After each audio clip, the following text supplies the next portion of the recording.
How to Succeed, or Stepping Stones to Fame and Fortune, by Orison Swett Marden. Chapter 15, Willpower.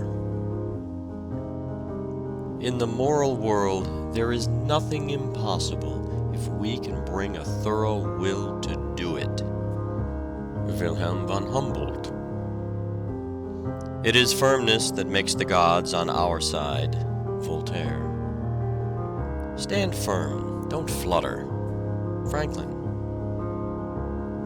People do not lack strength, they lack will. Victor Hugo.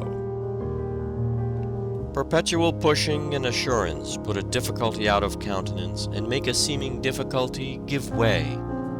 Jeremy Collier. When a firm, decisive spirit is recognized, it is curious to see how the space clears around a man and leaves him room and freedom. John Foster. Do you know, asked Balzac's father, that in literature a man must be either a king or a beggar? Very well, replied his son, I will be a king. After 10 years of struggle with hardship and poverty, he won success as an author. Why do you repair that magistrate's bench with such great care? Asked a bystander of a carpenter who was taking unusual pains. Because I wish to make it easy against the time when I come to sit on it myself, replied the other. He did sit on that bench as a magistrate a few years later. I will be a Marshal of France and a great general, exclaimed a young French officer as he paced the room with hands tightly clenched. He became a successful general and a Marshal of France. There is so much power in faith, says Bulwer, even when faith is applied but to things human and earthly, that let a man but be firmly persuaded that he is born to do some day what at the moment seems impossible, and it is 50-1 but what he does it before he dies. There is about as much chance of idleness and incapacity winning real success or a high position in life as there would be in producing a Paradise Lost by shaking up promiscuously the separate words of Webster's dictionary and letting them fall at random on the floor. Fortune smiles upon those who roll up their sleeves and put their shoulders to the wheel, upon men who are not afraid of dreary, dry, irksome drudgery, men of nerve and grit who do not turn aside for dirt and detail. Is there one whom difficulties dishearten? Asked John Hunter.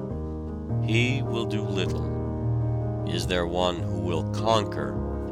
That kind of man never fails.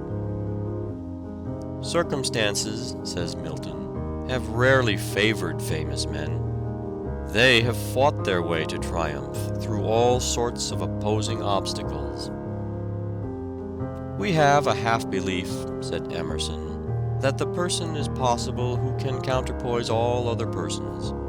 We believe that there may be a man who is a match for events, one who never found his match, against whom other men being dashed are broken, one who can give you any odds and beat you. The simple truth is that a will strong enough to keep a man continually striving for things not wholly beyond his powers will carry him in time very far toward his chosen goal.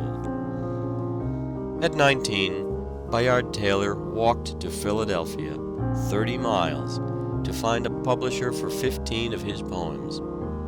He wanted to see them printed in a book, but no publisher would undertake it. He returned to his home whistling, however, showing that his courage and resolution had not abated. In Europe, he was often forced to live on 20 cents a day for weeks on account of his poverty. He returned to London with only 30 cents left. He tried to sell a poem of 1,200 lines, which he had in his knapsack, but no publisher wanted it. Of that time he wrote, "My situation was about as hopeless as it is possible to conceive." But his will defied circumstances, and he rose above them. For 2 years he lived on $250 a year in London, earning every dollar of it with his pen. His untimely death in 1879, at 54, when minister to Berlin, was lamented by the learned and great of all countries. We are told of a young New York inventor who about 20 years ago spent every dollar he was worth in an experiment which, if successful, would introduce his invention to public notice and ensure his fortune and, what he valued more, his usefulness. The next morning the daily papers heaped unsparing ridicule upon him. Hope for the future seemed vain. He looked around the shabby room where his wife, a delicate little woman, was preparing breakfast. He was without a penny. He seemed like a fool in his own eyes. All these years of hard work were wasted. He went into his chamber, sat down, and buried his face in his hands. At length, with a fiery heat flashing through his body, he stood erect. "It shall succeed," he said, shutting his teeth. His wife was crying over the papers when he went back. "They are very cruel," she said. "They don't understand." "I'll make them understand," he replied cheerfully.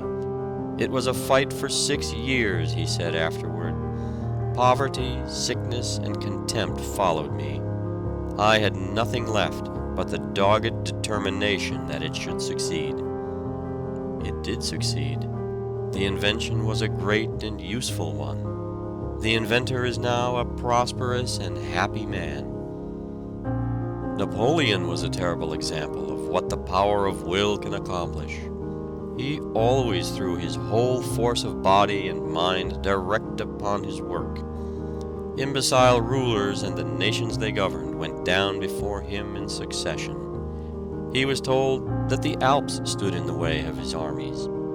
"There shall be no Alps," he said, and the road across the Simplon was constructed, through a district formerly almost inaccessible.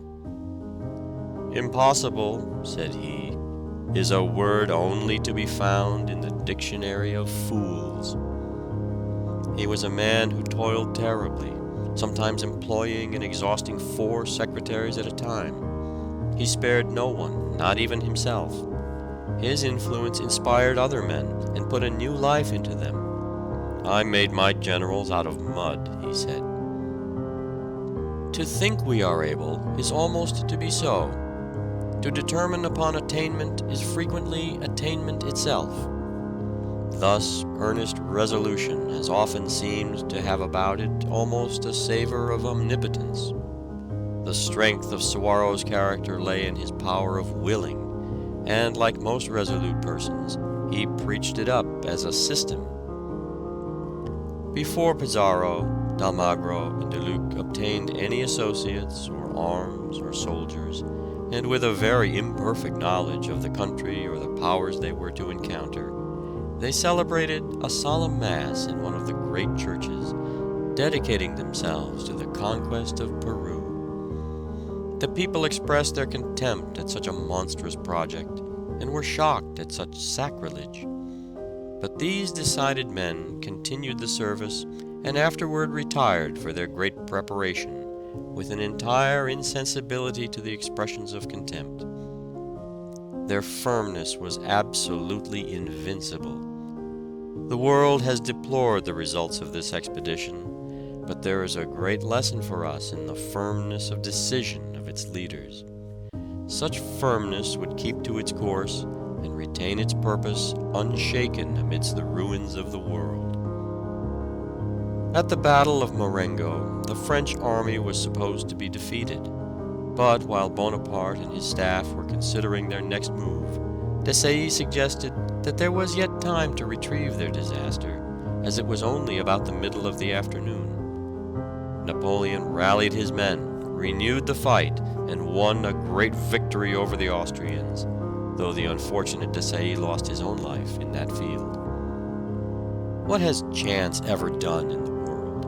Has it built any cities? Has it invented any telephones, any telegraphs? Has it built any steamships, established any universities, any asylums, any hospitals? Was there any chance in Caesar's crossing the Rubicon? What had chance to do with Napoleon's career, with Wellington's, or Grant's, or von Moltke's? Every battle was won before it was begun. What had luck to do with Thermopylae, Trafalgar, Gettysburg? Our successes we ascribe to ourselves, our failures to destiny. A vacillating man, no matter what his abilities, is invariably pushed to the wall in the race of life by a determined will. It is he who resolves to succeed, and who at every fresh rebuff begins resolutely again, that reaches the goal. The shores of fortune are covered with the stranded wrecks of men of brilliant ability, but who have wanted courage, faith, and decision, and have therefore perished in sight of more resolute but less capable adventurers who succeeded in making port. Hundreds of men go to their graves in obscurity, who have been obscure only because they lacked the pluck to make a first effort, and who, could they only have resolved to begin, would have astonished the world by their achievements and successes. The fact is, as Sidney Smith has well said, that in order to do anything in this world that is worth doing, we must not stand shivering on the bank and thinking of the cold and the danger, but jump in and scramble through as well as we can. Is this not a grand privilege of man, immortal man, that though he may not be able to stir a finger, that though a moth may crush him, that merely by a righteous will he is raised above the stars, that by it he originates a good in the universe which the universe could not annihilate, a good which can defy extinction, though all created energies of intelligence or matter were combined against it. A man whose moral nature is ascendant is not the subject, but the superior of circumstances. He is free, nay, more, he is a king. And though this sovereignty may have been won by many desperate battles, once on the throne, and holding the scepter with a firm grasp, he has a royalty of which neither time nor accident can strip him.